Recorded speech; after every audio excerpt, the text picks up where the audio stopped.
জামাতের secretary general উনি একটা কথা বলেছেন যে ইসলামী দলগুলোর সাথে তাদের ভালো আলোচনা চলছে এবং সেই আলোচনাটা একবার একটা পরিণতির দিকে আসছে। তারা বলছে যে নির্বাচনে আমরা একটা ইসলামী দলগুলো একটা ঐক্য হবে এবং ভোটটা একই বাক্সে পড়বে। এটাকে বিএনপি কীভাবে দেখছে? আমি আপনাকে একটা কথা বলি যে ইসলামী আন্দোলনগুলির মূল লক্ষ্য কী? মূল লক্ষ্য কী? তারা খেলাফত প্রতিষ্ঠা করবে, ইসলামী রাষ্ট্র প্রতিষ্ঠা করা, খেলাফত প্রতিষ্ঠা না। খেলাফত প্রতিষ্ঠা করবে। খেলাফত আমি খেলাফত- ধরলাম খেলাফত তর্কের খাতিরে একটা টার্ম, রাষ্ট্র একটা টার্ম, একটা কথা বলছি যে উনি খেলাফত প্রতিষ্ঠা করবেন। তো খেলাফত প্রতিষ্ঠার পর কি আর নির্বাচন হবে না? জুনায়েদ সাকি, মুশাররফ ঠাকুর এদেরকে কি আর নির্বাচনে ক্যান্ডিডেট হতে দিবে?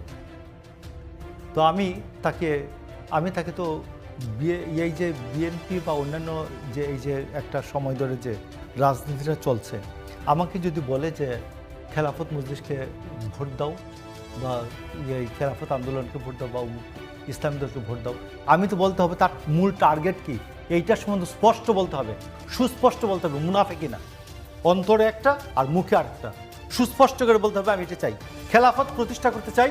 যদি বলে আমি বলবো যে তুমি ইলেকশনই করতে পারবে না, তুমি বিপ্লব করে আমাকে পরাজিত করে ইসলামী বিপ্লব করে তুমি খেলাফত প্রতিষ্ঠা করে ফেলো, আমি ভোটের জন্য আমার যদি ইচ্ছা হয় বাংলাদেশে থাকবো, আমার বউ বাচ্চা বাংলাদেশে থাকবো, আনলে অন্য দেশে চলে যাবো।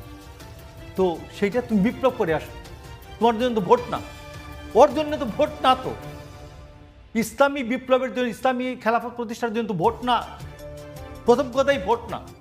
সে খেলাফত প্রতিষ্ঠা হইলে কি ভোট করতে দিবে কিনা ওটা জিজ্ঞেস করে নাই, যে তুমি খেলাফত প্রতিষ্ঠা করলা, তুমি জিতে গেলা, জিটা বললা আমরা খেলাফত প্রতিষ্ঠা করে ফেললাম, এখন এই রাষ্ট্রে ভোট হবে কিনা, এই রাষ্ট্রে সে তো আর ভোট দেবে না।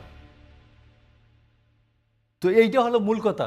তো ইসলামী আন্দোলনের ক্ষেত্রে এইখানে মুনাফেকি আছে, এইটা সুস্পষ্ট আইন করার জন্য আমি আমার পার্টিকে আমি বুঝাইতে পারি নাই, অন্যান্যদেরকে বুঝাতে পারি না, যে তাদেরকে সুস্পষ্ট করে বলতে বলেন যে সে কি চায়। সে যদি মেজরিটি অর্জন করে তাইলে আমি মনে করলাম সে মেজরিটি অর্জন করলো, সে কি করতে চায় এইটাও স্পষ্ট করে বলতে হবে,